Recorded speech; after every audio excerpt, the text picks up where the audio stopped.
Alhamdulillah baik. Alhamdulillah baik Bu. Nah, seperti pada beberapa hari yang lalu Ibu sudah menyampaikan kepada ini bahwa saya akan mengadakan supervisi kepada Ibu, yaitu supervisi akademik.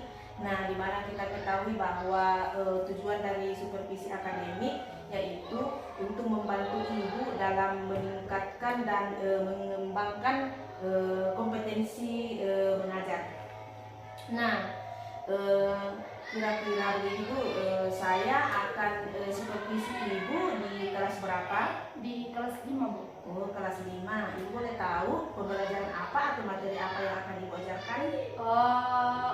Pembelajaran matematika tentang bagaimana mengumpulkan dan menyajikan sebuah data. Oh, baik Bu. Nah, sebelum melaksanakan proses pembelajaran, kira-kira kompetensi apa yang ingin atau yang akan Ibu kembangkan? Iya, berkaitan dengan pembelajaran penyajian data, di sini insya Allah Ibu akan mengembangkan beberapa kompetensi, diantaranya yang pertama menyampaikan materi secara jelas dan mudah dipahami peserta didik. Kemudian yang kedua, bagaimana menyajikan pembelajaran yang berdiferensiasi. Terus yang kedua di sini saya akan mengembangkan sosial emosional dalam menghadapi murid dan yang memiliki keragaman kemampuannya atau memiliki karakteristik yang berbeda.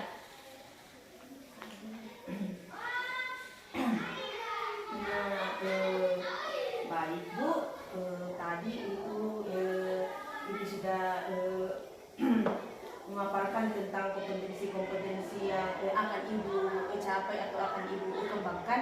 Mudah-mudahan dalam proses pembelajaran kita nanti kompetensi-kompetensi yang dikembangkan dapat tercapai. Nah, kemudian Ibu, kira-kira kapan waktu kesejahteraannya Ibu akan saya supervisi?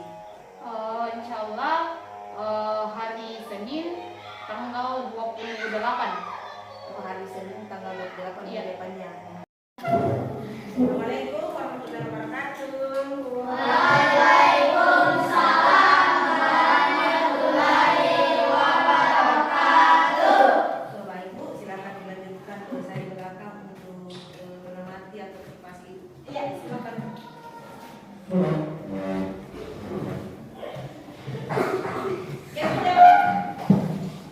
Bismillahirrahmanirrahim. Assalamualaikum warahmatullahi wabarakatuh. Waalaikumsalam warahmatullahi wabarakatuh. Nah, bagaimana kabarnya hari ini? Baik. Kalau Ibu tanya kabarnya, alhamdulillah luar biasa sehat. Oke. Bagaimana kabarnya hari ini? Alhamdulillah luar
kita akan lanjutkan aktivitas kita di kegiatan pendampingan individu kelima ini dalam kegiatan proses atau praktek coaching rekan sejawat dengan Ibu CDP. Silakan saya kasih kesempatan kepada Ibu CDP untuk memandu atau coaching rekan sejawat setelah melakukan pembelajaran di kelas.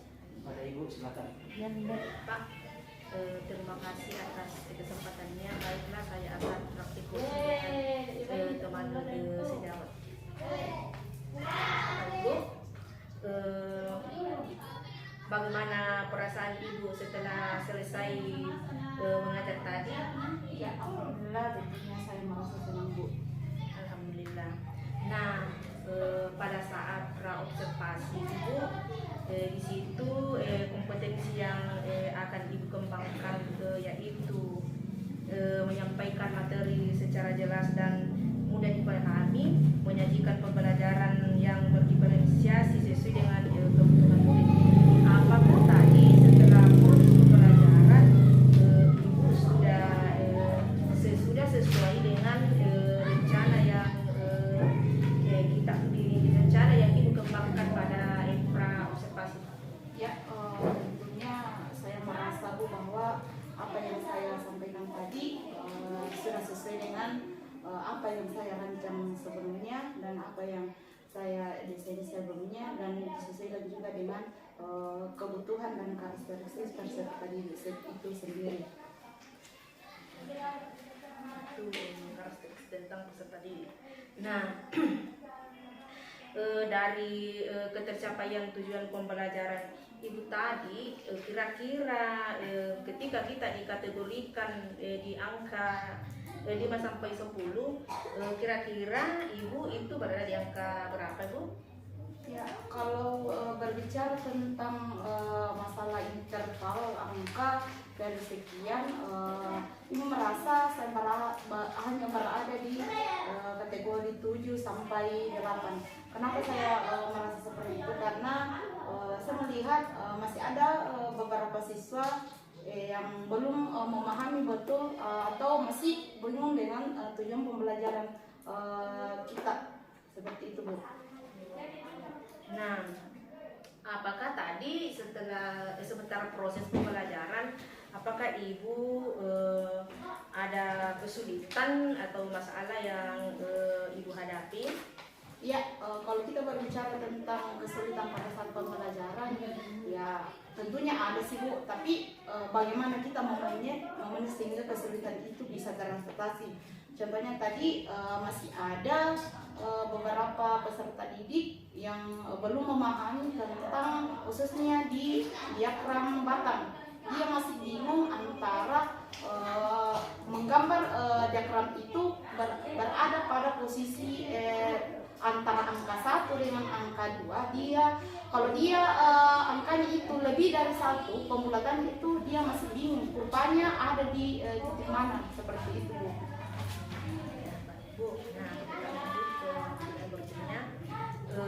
Ketika tadi Ibu menghadapi kendala atau masalah baik dalam proses pembelajaran tadi atau di luar pembelajaran di sekolah, ketika Ibu membutuhkan bantuan, kira-kira siapa yang Ibu minta untuk sama-sama menyelesaikan kendala-kendala yang Ibu alami? Ya, kalau tentang kendala dan saya artinya meminta saran atau pembimbingan, tentunya kita semua yang ada di lingkungan itu sendiri, terutama kepala sekolah, terus teman sejawat, dan yang di sini Ibu sendiri. Besar harapan kami sebagai calon guru penggerak memberikan masukan-masukan kepada kami bagaimana mengajar dengan baik, bagaimana menghadapi peserta didik yang berkebutuhan seperti ini, terus bagaimana mendesain juga pembelajaran yang menarik sehingga siswa merasa senang dan merasa ada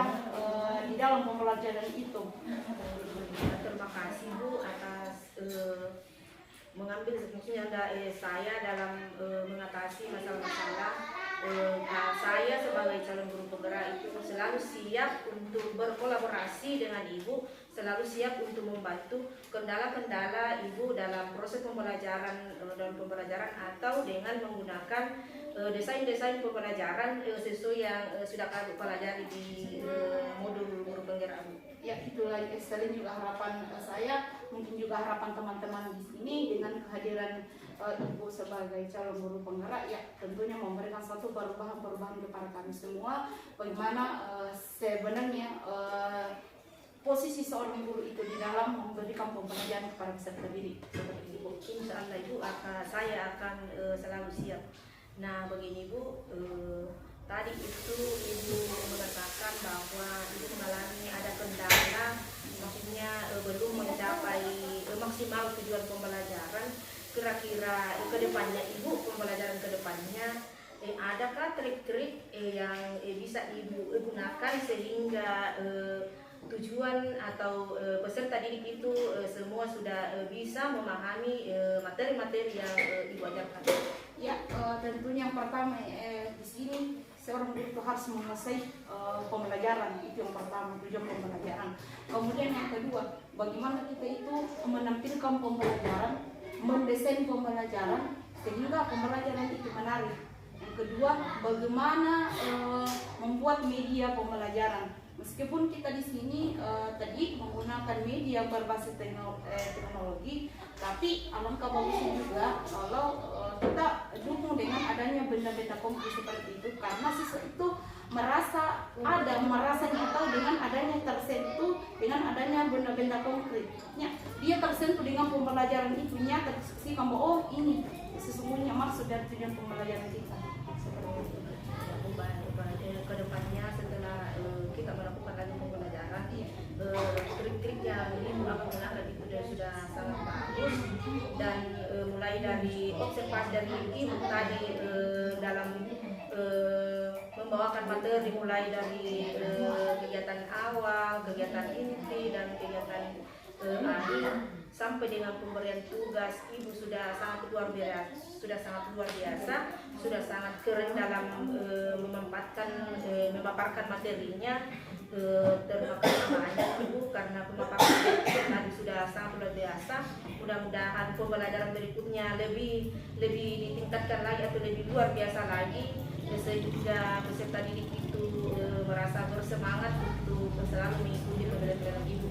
Baik Bu, terima kasih banyak atas kesempatannya memberikan waktu pada saya. Mungkin sampai di sini dulu percakapan kita. Terima kasih banyak Bu. Sama-sama. Iya, baik. Terima kasih Ibu CDP dan Ibu yang telah memberikan sejawat.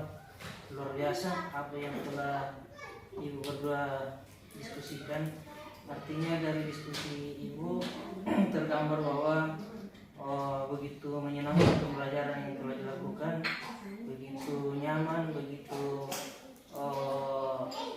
Ibu kuasai media dan penggunaan teknologi dalam pembelajaran itu berarti pembelajaran yang Ibu lakukan itu betul-betul terstruktur, terprogram, sehingga dengan banyaknya rangkaian kegiatan yang dilakukan dalam proses pembelajaran itu memudahkan peserta didik untuk memahami apa yang disampaikan, sehingga tujuan kita seperti dalam tujuan pembelajaran itu ya betul-betul bisa tercapai.